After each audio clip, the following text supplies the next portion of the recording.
Pour le message de ce soir, ça fait suite un peu au dernier que j'ai apporté, où j'ai parlé un peu d'adversité. Alors, j'ai mentionné un petit résumé aussi que Dieu veut communiquer avec nous. Hein? Dieu, tantôt notre frère parlait d'un rendez-vous. C'est ça que Dieu veut vraiment prendre rendez-vous avec nous. Il veut prendre du temps avec nous. Et ça, on entend souvent ce terme-là, cette expression-là, souvent dans la bouche des épouses, souvent, hein, ils vont dire à leur mari, on va avoir plus de temps ensemble. Mais alors, le Seigneur, lui, veut prendre du temps avec nous aussi parce que c'est comme ça qu'il veut nous enseigner, nous former. Mais pour ça, il doit attirer notre attention. Hein, parce que notre attention n'est pas tout le temps là pour le Seigneur. Il y a un chant qui dit, car ce n'est pas dans ma nature de me soumettre à toi, Seigneur, et de laisser régner en moi ton Esprit Saint. On sait qu'on est facilement préoccupé par les choses de la vie, absorbé par cela, toutes les activités du quotidien. Et puis, il faut un peu se discipliner, là. Vraiment pour prendre un temps vraiment sérieux, hein, à méditer avec la parole de Dieu, de rentrer dans la communion avec le Seigneur. Alors, c'est des choses qu'on peut faire spontanément durant les choses de la journée, mais aussi aller un petit peu plus en profondeur, prendre un temps dans la prière, la lecture, méditer. Alors, le Seigneur veut prendre du temps avec nous, bien sûr, hein, pour nous communiquer son enseignement, sa volonté, sa direction dans nos vies. Et puis, mais pour cela, bien, pour attirer notre attention, bien, des fois, il peut prendre différents moyens. Et un peu comme un professeur, amener l'exemple d'un professeur dans une classe d'école, lui, son but, c'est que l'élève puisse apprendre sa matière, puis se développer, c'est pour le préparer pour l'avenir, c'est essentiel, c'est d'apprendre. Puis son désir, le professeur, c'est qu'il gradue à la fin de l'année, puis qu'il avance, qu'il aille plus loin encore. Un peu comme les parents vers leurs enfants. Aussi, c'est la même chose. On a besoin toujours d'attirer l'attention de nos enfants parce qu'on veut qu'ils grandissent aussi, pas juste en développement du corps, mais aussi au niveau, il faut les enseigner, il faut leur montrer des choses, les apprendre. On veut qu'ils grandissent dans la sagesse, qu'ils acquièrent une maturité, qu'ils développent du jugement, du discernement, des valeurs morales, tout cela. Il faut attirer leur attention pour cela. Et comme le professeur aussi doit attirer l'attention de ses élèves, sinon, s'ils sont laissés à eux-mêmes, là, ça ne fonctionne pas du tout dans la classe. Alors, le Seigneur aussi veut attirer notre attention. Et puis, dépendamment de notre état d'esprit ou de notre écoute, alors il peut utiliser des moyens qui sont, si on a une attitude de soumission, d'écoute, et puis, eh bien, le Seigneur peut utiliser des moyens de vraiment plus de douceur, ça on pourrait dire, par la lecture de la parole, la méditation, par des enseignements. Mais aussi par la prière, les temps qu'on prend avec le Seigneur. Mais si on est centré sur soi-même, puis on est très, très occupé par toutes sortes de choses de la vie, puis qu'on n'a pas beaucoup de temps, et puis qu'on a tendance à avancer dans notre volonté, bien, le Seigneur peut être de prendre des moyens un petit peu plus vigoureux là, pour attirer notre attention. Mais il va le faire, c'est avec amour qu'il va le faire, parce qu'il veut, tu sais, c'est notre vie en dépend, il veut vraiment nous transformer, il veut qu'on soit vraiment à l'image de son Fils aussi. Alors, et puis qu'à travers nous aussi, qu'il manifeste son amour et son salut au monde. Alors pour cela, bien, il faut qu'il nous transforme, pour que les gens puissent le voir, qui est en nous, que c'est lui qui vit en nous. Alors il faut qu'il vienne chercher notre attention. Et puis, alors, il va prendre toutes sortes de façons de s'y prendre. Et puis aussi, bien, même avec notre attention, ça va prendre aussi différentes épreuves à traverser par lesquelles il va nous fortifier, il va nous grandir. Hein. Et alors, les différentes circonstances de la vie, des fois, qui peuvent être difficiles, des fois, mais tout ça est permis par Dieu pour nous grandir. Alors ça, c'est un petit peu un résumé des deux messages que j'ai apportés avant. Et puis, j'aimerais qu'on regarde ensemble, on voit un exemple avec l'apôtre Paul de ce qu'il était avant, puis du moyen que le Seigneur a dû prendre vraiment pour attirer son attention, puis de sa transformation après, moi, que je trouve extraordinaire. C'est tellement un bel exemple de transformation par la grâce de Dieu. Alors, on va regarder dans Acte 9, on va regarder la conversion de Paul, et on va voir quelle était son attitude avant, et puis on va voir après ça sa transformation. Alors, dans Acte 9, alors je vais demander à quelqu'un de lire les 6 premiers versets. Acte 9, les versets de 1 à 6. Après cela, je fais un petit commentaire, puis on continuera à lire plus loin aussi. Cependant, Saul, respirant encore la menace et le meurtre contre les disciples du Seigneur, se rendit chez le souverain sacrificateur et lui demanda des lettres pour les synagogues de Damas, afin que s'il trouvait des partisans de la nouvelle doctrine, hommes ou femmes, il les amène liés à Jérusalem. Comme il était en chemin et qu'il approchait de Damas, tout à coup, une lumière venant du ciel resplendit autour de lui. Il tomba par terre et il entendit une voix qui lui disait « Saul, Saul, pourquoi me persécutes-tu » Il répondit « Qui es-tu, Seigneur » Et le Seigneur dit « Je suis Jésus que tu persécutes. Il te serait dur de régimber contre les aiguillons. » Rendant, il saisit le poids et dit « Seigneur, que veux-tu que je fasse » Et le Seigneur lui dit « Lève-toi, entre dans la ville et on te dira ce que tu dois faire. » Alors, on voit que Paul, là, qui s'appelait Saül dans ce temps-là, ou Saul, là. Et puis, on voit au verset 1, il dit « Respirant encore la menace et le meurtre contre les disciples du Seigneur. » Alors, il n'était vraiment pas dans la bonne direction. Pourtant, lui, dans son idée, il était zélé pour Dieu et il croyait vraiment agir, bien agir. Alors, mais par contre, il allait vraiment contre le Seigneur, en persécutant. Le Seigneur dit « C'est moi que tu persécutes », en persécutant son Église, ses disciples. Alors, on voit son attitude là, qui n'était vraiment pas dans la bonne direction. Et puis, ben, le Seigneur, c'est sûr, voulait vraiment l'arrêter. Là, il ne laissera pas faire ça tout le temps comme ça. Alors, il y a des persécutions. Là. Le Seigneur va aussi, des fois, permettre certaines persécutions. Mais à un moment donné, ben, il va intervenir aussi. Il a des plans aussi. Alors, on voit son attitude là, qui était vraiment rebelle, puis il était complètement aveuglé. Là, et sûrement que le Seigneur devait essayer de lui parler aussi avant ça, là, mais il ne comprenait pas. Alors, il persistait à continuer. Et là, on voit au verset 2, il demanda même des lettres là, pour des permissions, des autorisations pour aller amener, lier des disciples, les amener liés à Jérusalem pour comparaître, ou même, ça peut même aller jusqu'à la mort, comme le meurtre d'Étienne. Alors, on voit que le Seigneur voulait attirer son attention. Et là, ici, c'est sûr, ça prenait un moyen vraiment drastique, si on pourrait dire, pour l'arrêter. Et puis, c'est ça que le Seigneur a fait aussi, puis il l'a fait tomber en bas de son cheval ou de son char, je ne sais pas si c'était en cheval ou en char, mais il est tombé par terre.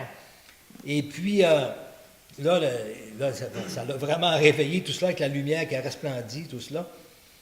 Alors, il dit, « Qui es-tu, Seigneur? » Et le Seigneur dit, « Je suis Jésus que tu persécutes. Il te serait dur de regimber contre les aiguillons. » Il y était un temps où les cavaliers, lorsqu'ils avaient un cheval, par exemple, qui en faisait qu'à sa tête, là, assez difficile à dompter, il portait des aiguillons après les talons des bottes. Et puis là, quand il piquait les aiguillons dans le flanc, là, vous êtes sûr que le cheval, là, alors il prenait le contrôle comme ça. C'est plus permis aujourd'hui, là, mais c'était assez douloureux, assez drastique comme moyen.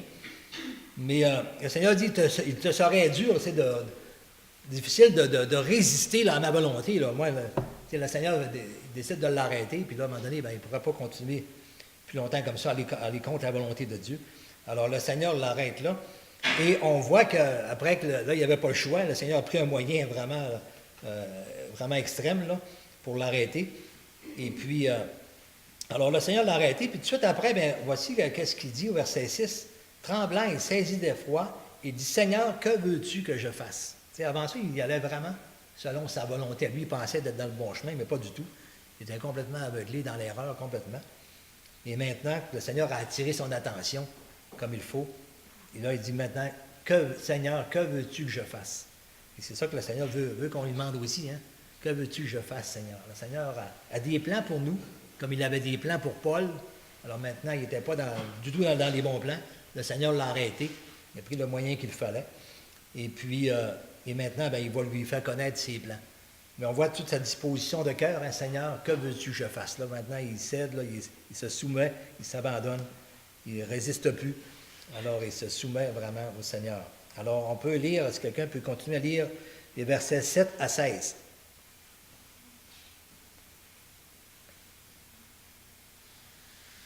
Les hommes qui l'accompagnaient demeuraient stupéfaits. Ils entendaient bien la voix, mais ils ne voyaient personne.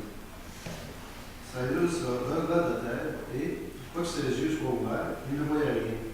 On le prit par la main et on le conduisit à la base. Il resta 3 jours sans voir et il ne mangea ni ne but. Or, il y avait à Damas un disciple nommé Ananias.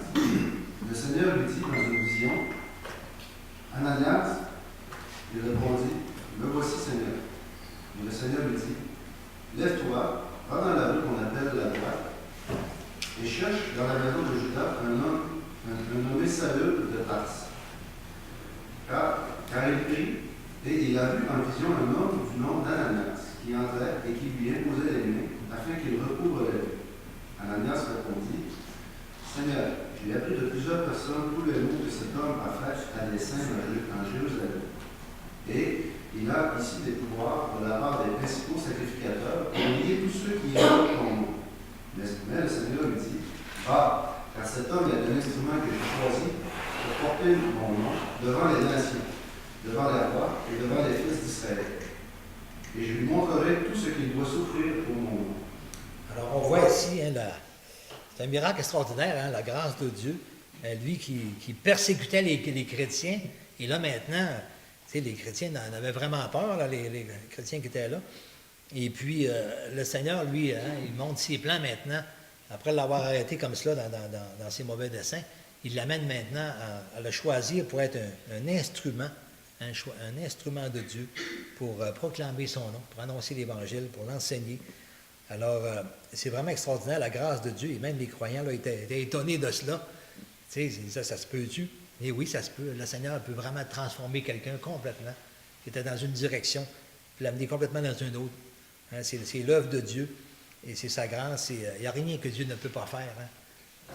Peu importe le cœur d'une personne, le Seigneur, alors s'il décide de le faire selon sa volonté, selon sa grâce, il peut vraiment changer complètement une vie. Alors, il faut s'attendre à lui, et Paul, après ça, a appris vraiment à s'attendre à Dieu. Là. Il n'y avait rien d'étonnant pour Dieu.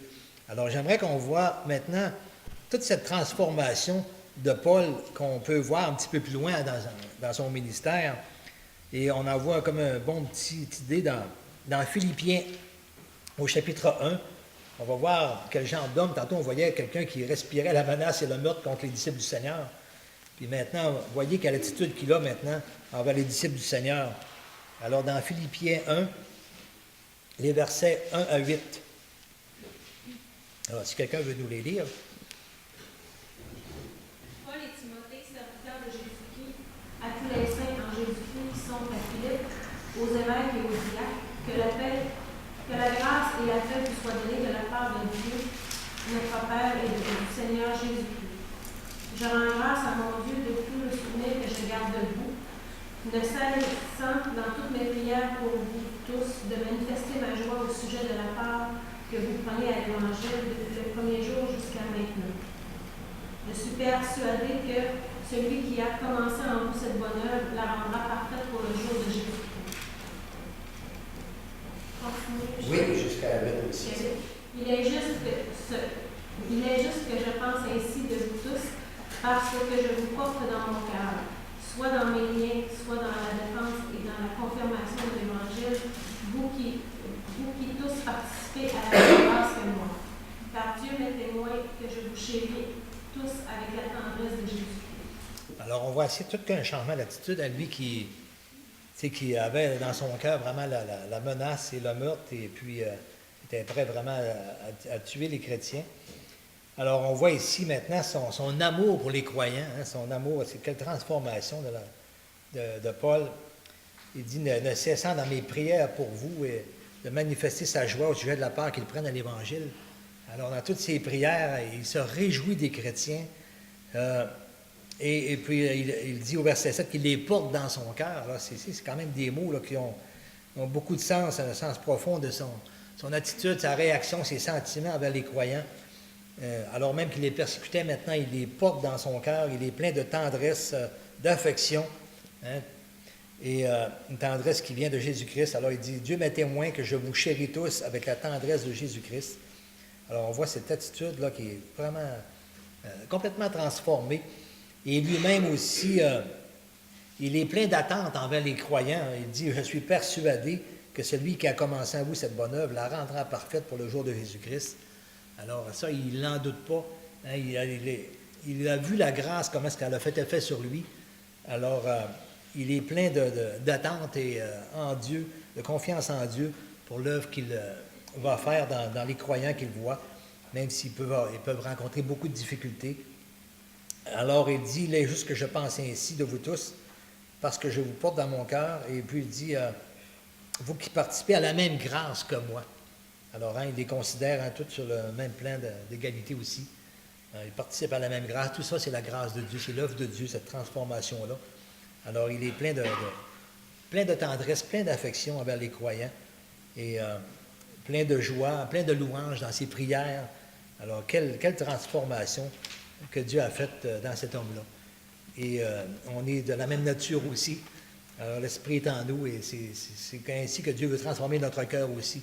Il veut qu'on ait cet amour les uns envers les autres aussi, envers nos frères et sœurs dans la foi, et même envers ceux du dehors, d'être un témoignage comme cela d'amour, comme Paul l'a été, comme Jésus, Christ, c'est l'Esprit de Dieu en nous qui manifeste cet amour-là. Et c'est pourquoi Jésus dit, les gens vont vous reconnaître à l'amour que vous aurez les uns pour les autres.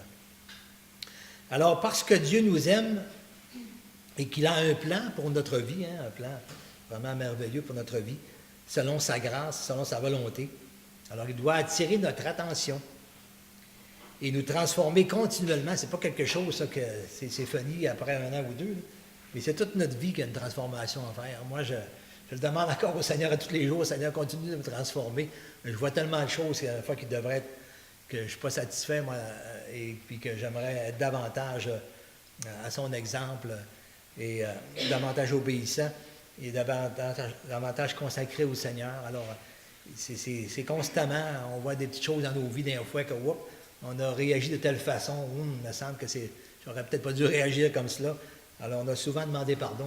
Moi, j'ai souvent encore demandé pardon, dit Seigneur, aide-moi. Et continue cette transformation-là.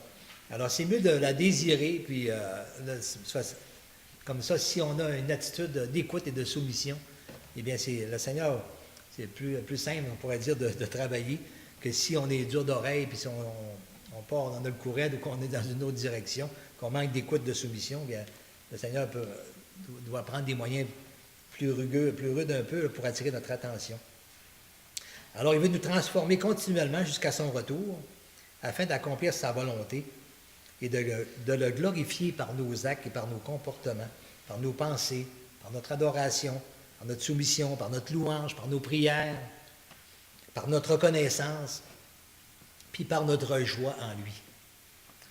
Est-ce que j'ai de la joie en lui? Est-ce que j'ai de la joie dans le Seigneur? Josué dit, la joie du Seigneur sera notre force. Est-ce qu'on a de la joie dans le Seigneur ou est-ce qu'on est plutôt triste de toutes sortes de choses qui ne vont pas comme on aimerait? Mais la joie du Seigneur, là, même, on a beaucoup de témoignages de croyants qui même ont été persécutés, mis en prison, puis avaient quand même cette joie-là. La joie du Seigneur, ça ne dépend pas des circonstances. On ne parle pas de la joie, essayer de blaguer, puis tout ça, là, mais c'est la joie vraiment que le Seigneur produit dans nos vies, le Saint-Esprit produit, juste de lui appartenir, de savoir qu'est-ce qui nous attend, que notre frère partageait tout à l'heure, qu'est-ce qui nous attend pour l'éternité. Alors, est-ce que j'ai la joie du Seigneur? Jésus a dit, la bouche parle de l'abondance du cœur. Et ça, j'aimerais qu'on porte attention là-dessus ce soir aussi. Qu'est-ce que c'est que l'abondance du cœur? Qu'est-ce que c'est que l'abondance du cœur? Est-ce que c'est quand on se donne une poignée de main le dimanche matin? Est-ce que c'est ça qu'on voit l'abondance du cœur d'une personne? Ce n'est pas nécessairement là qu'on le voit, l'abondance du cœur. L'abondance du cœur, c'est ce qui sort de ma bouche dans le quotidien de tous les jours, dans ma maison, au travail, peu importe, avec mon épouse, les enfants, les voisins, dans toutes sortes de situations, qu'elles soient bonnes ou mauvaises, ou que ce soit des situations de conflit ou difficiles, c'est là qu'on voit l'abondance du cœur. C'est dans le quotidien. Et ce n'est pas, c'est ça justement, seulement qu'est-ce qu'on dit en présence des frères dans l'Église ou dans un déjeuner ou tout cela. Et je me souviens, une fois, j'avais déjà raconté cet exemple-là. J'étais allé dans une réunion d'un comité, c'était avec les Gédéons, puis le président avait demandé quelqu'un à conduire dans la prière, c'était l'hôte de la maison.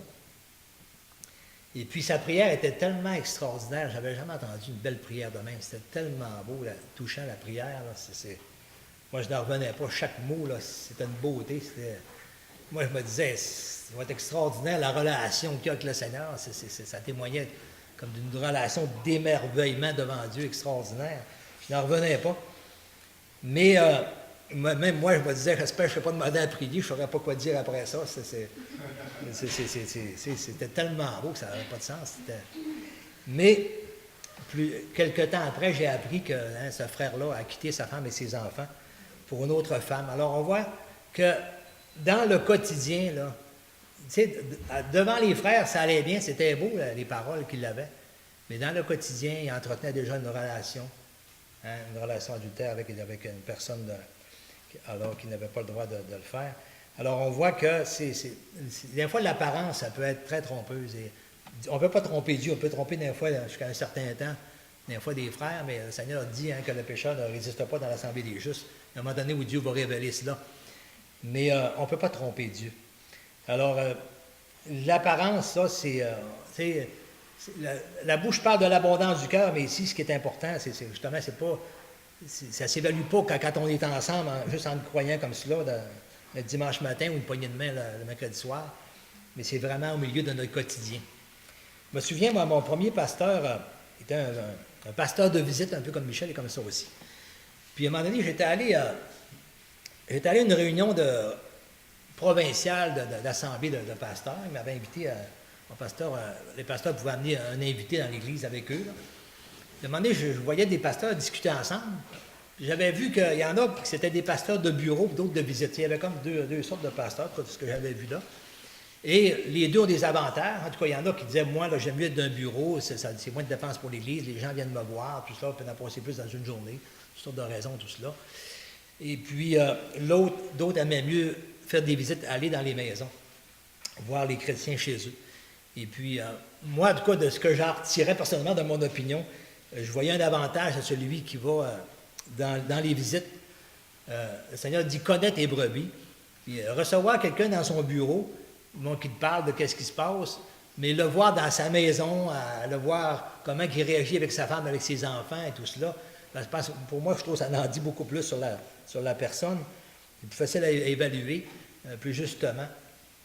Et parce que dans le bureau, on peut dire, tu sais, ça beaucoup à notre avantage, qu'est-ce qu'on va raconter. Mais dans le propre milieu de vie quotidien, bien là, on voit un petit peu plus là, les situations qu'ils peuvent avoir, là, les difficultés qu'ils peuvent avoir, ou comment ça en est dans... Alors, la bouche parle de l'abondance du cœur, c'est beaucoup plus au niveau du quotidien, là, que lorsqu'on est ensemble. Et... alors, ce n'est pas ce qui est emmagasiné dans ma mémoire qui fait vraiment l'abondance du cœur. Bien, c'est sûr, ça commence par là. Il doit me nourrir dans le Seigneur, bien sûr, étudier puis lire. Et c'est essentiel. C'est à partir de la connaissance de Dieu que je vais grandir aussi dans mon agissement, dans mon obéissance. Mais je veux dire, je peux aussi lire des bons livres chrétiens, comme là, actuellement, j'en lis un depuis un mois. J'aime tellement lire ce livre-là sur Charles Stanley. Et puis, je vais lire des chapitres, puis ça me dirige dans des versets bibliques aussi. Puis là, je trouve des choses merveilleuses. Puis, je peux passer plusieurs heures à étudier cela, puis à lire, puis je peux amener des beaux partages avec ça, comme je le fais là aussi. Ça fait quelques semaines que j'amène des partages qui sont tirés un petit peu des réflexions de Charles Stanley. Et puis, à partir de cela, j'amène ma propre étude aussi. Mais quand même, ça ne veut pas dire que ça, c'est enraciné dans mon cœur. Parce que plus qu'on grandit dans le Seigneur, on grandit dans la connaissance aussi. C'est plus facile de s'exprimer avec le temps. Mais ce n'est pas nécessairement une garantie. Tantôt, je donnais l'exemple de celui qui avait une belle prière. C'était pas une garantie, justement, que dans son quotidien, c'était vraiment tel quel à tous les jours aussi. Alors, il y a une différence entre ce qui est emmagasiné dans ma mémoire puis qu'est-ce qui est enraciné dans mon cœur. Qu'est-ce qui a vraiment pris racine. Le Seigneur, il veut que sa parole prenne racine dans mon cœur. C'est ça qui va faire que ça va parler de l'abondance du cœur. En tout cas, c'est vraiment là qu'on le voit aussi. Et puis, j'ai un exemple pour ça. C'est comme, par exemple, supposons que j'aimerais ça avoir un pommier dans ma cour, puis que je m'achète de la semence, puis que je sème ça dans le terrain. Puis là, avec les années, ça pousse tranquillement. Supposons qu'au bout de 5 ans, là, il produit les premières pommes, mettons. Là, j'ai un beau pommier, peut-être 5 ans, je ne sais pas quelle hauteur ça a là, peut-être 6 pieds, là. 6-7 pieds, puis il commence à avoir des pommes. Puis là, je me dis, bien, hey, c'est de valeur, ça serait bien plus beau que je n'avais deux. Tu sais, un tout seul sur le terrain, ça fait un petit peu tout nu, il me semble que ça aurait été plus beau deux. Fait que je me dis, tiens, pour sauver du temps, tu ne voudrais pas recommencer qu'une semence. Je vais aller dans une serre m'en chercher un qui est tout prêt, qui a la même âge, la même grandeur. Et lui, dans la serre, le pommier, il a grandi à l'intérieur, il n'y a pas les intempéries, tout ça. Après ça, il est boosté au coton, les vitamines, hein, puis les minéraux, tout cela. Et dans l'ambiance le meilleur possible, c'est dans un pot. Là, j'arrive, je creuse un trou sur mon terrain, je le plante là. Mais il va falloir. Là, il peut être peut-être plus beau même que l'autre, là. Hein, il a tellement été gâté, tout cela, dans la serre. Que il peut être plus beau pour le même âge, il peut être pas mal plus beau. Mais lorsqu'il va arriver les intempéries, tout cela, là, vous assure que si je n'ai pas mis un tuteur à côté, ben, il va tomber à terre, ça ne sera pas long. Ça arrive des gros vents durant la nuit. Pourquoi? Parce qu'il n'y a pas de racines. Tu sais, les racines sont. Alors, il n'est pas encore enraciné. Là, ça va prendre peut-être 1 an ou 2 ans, une couple d'années là, avec un tuteur, avant qu'il soit assez enraciné, solide, pour résister aux intempéries de la vie. Alors, c'est un petit peu la même chose aussi. Hein, quand c'est enraciné dans notre cœur, à travers les expériences de la vie, à travers les épreuves que le Seigneur permet, les difficultés, toutes sortes de situations de conflit peut-être qui peuvent arriver, eh bien, quand vraiment j'obéis au Seigneur pour comment me comporter dans ces situations-là, eh bien, c'est là que la parole de Dieu prend racine vraiment dans mon cœur.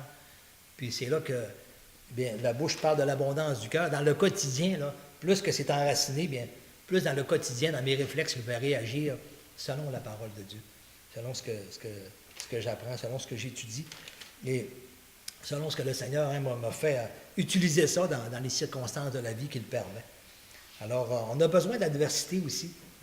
Ça fait des épreuves de tout cela, le Seigneur les permet pour qu'on puisse se fortifier, que sa parole prenne racine vraiment dans nos cœurs. C'est un petit peu comme la parabole de la maison bâtie sur le sable et celle bâtie sur le roc.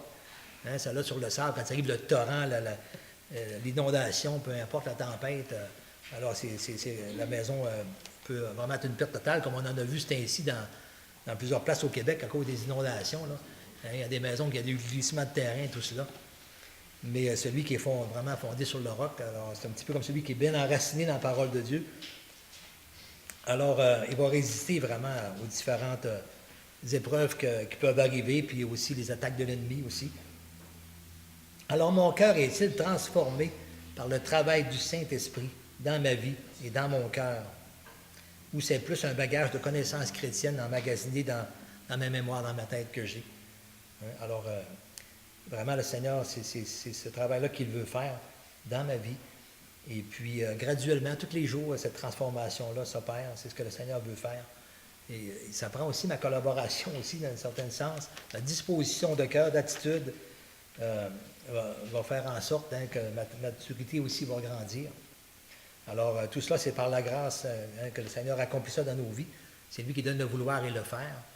Mais est-ce que vraiment je me pardonne au Seigneur, puis le Seigneur, bien, transforme-moi, Seigneur. Des fois, on chantait un chant, je pense qu'on ne chante plus aujourd'hui bien, mais il y a un chant qui disait « Tu es l'argile, je suis l'argile, tu es le potier ». Je ne me souviens plus des paroles exactement, là. « Façonne-moi, brise-moi hein? ».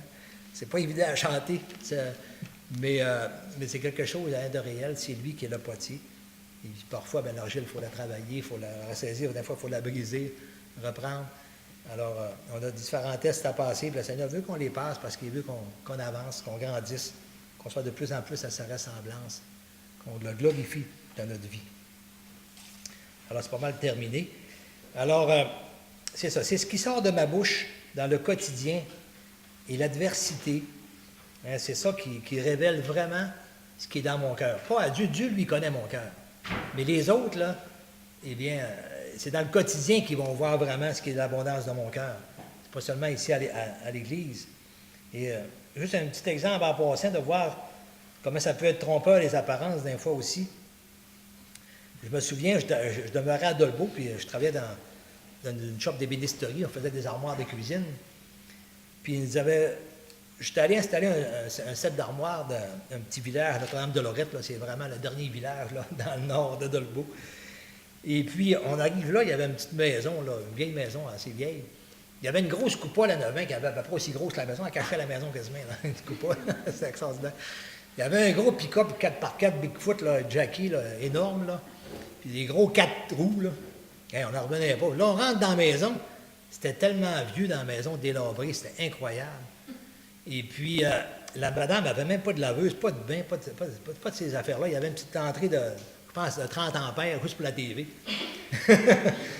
Puis, c'est grâce à leur fils qui était à l'université que lui a incité vraiment qu'elle ait une laveuse automatique, parce que sinon, on n'aurait pas. Puis, c'est lui qui a payé pour les armoires. Le monsieur, il ne donnait pas une scène à sa femme, pas une scène dans la maison, tout pour son pick-up, sa grosse affaire. Fait que lui, quand il allait en ville, ça paraissait bien, la grosse affaire, là, peut-être qu'elle allait au bar ou au restaurant. Mais elle sortait jamais. Elle sortait jamais de la maison. Elle ne savait pas ce qu'il y avait en dehors de sa maison. Alors, moi, ça me scandalisait vraiment. C'était quasiment choquant de voir ça, cet abus-là. Là. Quelqu'un qui avait toujours travaillé avec des gros salaires, puis pas une scène à sa femme, rien, elle n'avait rien. C'était incroyable. Elle vivait comme dans les années 30, 40 dans la maison. Alors, mais c'est ça. C'est pour dire que c'est dans le quotidien que tu vois vraiment là, la réalité du fond du cœur.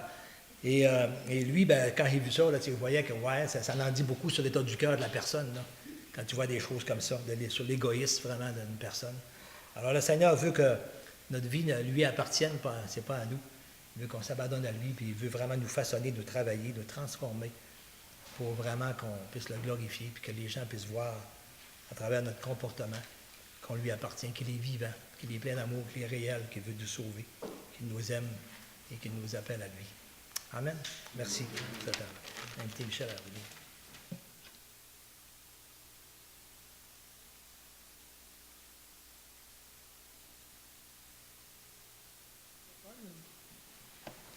Ce que je retiens personnellement, c'est le tout début, hein, quand on parle de l'adversité, et de voir que Paul, maintenant, juste avec Acte 8, il avait éprouvé le meurtre d'Étienne. On va mettre un terme à toute cette gang-là. On va les faire mettre en prison. Hommes, femmes, enfants. Notre plan, il est vraiment fait. On y va, j'ai des pouvoirs, et maintenant, on va aller écraser les chrétiens. Il avait oublié un petit détail. Tout un détail. Le Seigneur était vraiment au-dessus de lui. Hein? Et ça m'a... J'ai aimé tantôt ce qu'il a partagé. Hein,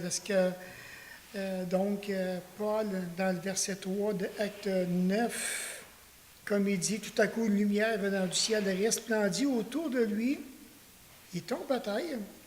Il a entendu une voix qui lui disait, « Saul, Saul, pourquoi me persécutes-tu? » Ensuite, mais je regarde, puis il dit au verset 6, « Tremblant, saisi d'effroi. »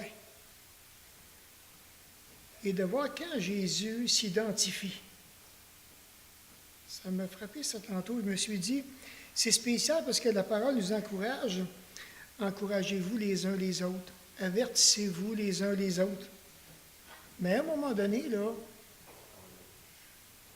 quand Dieu dit c'est assez, c'est assez.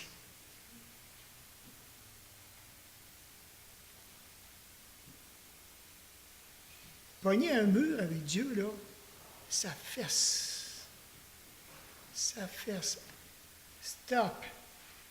Ça arrête ça. Oh, c'est pas drôle, là. C'est plus drôle, là. Qu'est-ce qui va se passer? Ça arrête ici, puis tu vas m'écouter maintenant. Mettons-nous juste dans le contexte. Saisi d'effroi, il est tremblant, il entend une voix. Cette voix-là s'identifie comme étant « Je suis celui que tu persécutes. » Je suis. Le nom qu'on retrouve dans Exode. C'est certain que par après, mais il n'a plus jamais été le même. Il avait besoin de cette rencontre-là. Puis en plus, il vient aveugle.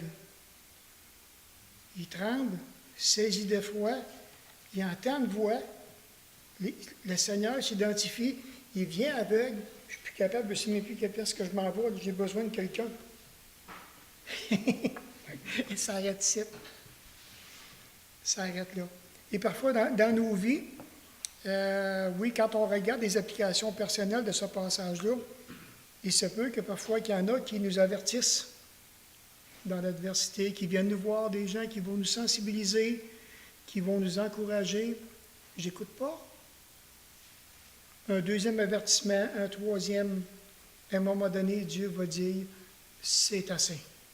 Et là, maintenant, la personne, ou moi, qu'importe, il va arriver, il n'y a peut-être pas des événements aussi tragiques, mais je vais me heurter à un mur. Et ce mur-là, ça va être Dieu lui-même qui va nous reprendre. Pour notre bien. En plus, pour notre bien. Parce qu'il sait qu'on ne s'en va pas dans la bonne direction. Et là, après ça, on apprend à écouter. Oui, on apprend à écouter. Ce n'est pas inné en nous. Je ne sais pas si vous êtes venus au monde avec une écoute extraordinaire. On apprend. On apprend. En tout cas, c'est des belles leçons. Hein, je pense, et j'ai pensé aussi avec Moïse, quand Pharaon ne voulait pas écouter. Il me semble d'avoir l'Éternel. Il va s'arranger, puis il va m'écouter, vous allez voir. Il s'est heurté à Dieu lui-même, Pharaon. D'autres passages dans les Écritures, c'est bien plein. Là où, à un moment donné, Dieu dit, c'est assez. On arrête ça, direct là. On met un terme à tout ça. On a un Dieu qui est fantastique. En même temps, mais ça inspire la foi, ça inspire la crainte. Tantôt, je pose la question, est-ce que vraiment nos vies changent? Si ma vie ne change pas, c'est-tu parce que je ne crains pas assez l'Éternel? Je ne crains pas assez Dieu, je n'ai aucune crainte de lui. Peut-être. Peut-être. Ou deux choses l'une, à moins qu'il faudrait le crier ici en avant du micro. Qu'on crierait bien fort de faire attention. Qu'on crierait bien fort de considérer la parole de Dieu. C'est sérieux ce que Dieu dit. On n'a pas compris. On va commencer encore plus fort. Et là, à un moment donné, le message passe. Là. On essaie d'être doux, espérant qu'on va mieux saisir, on va s'accrocher après la parole.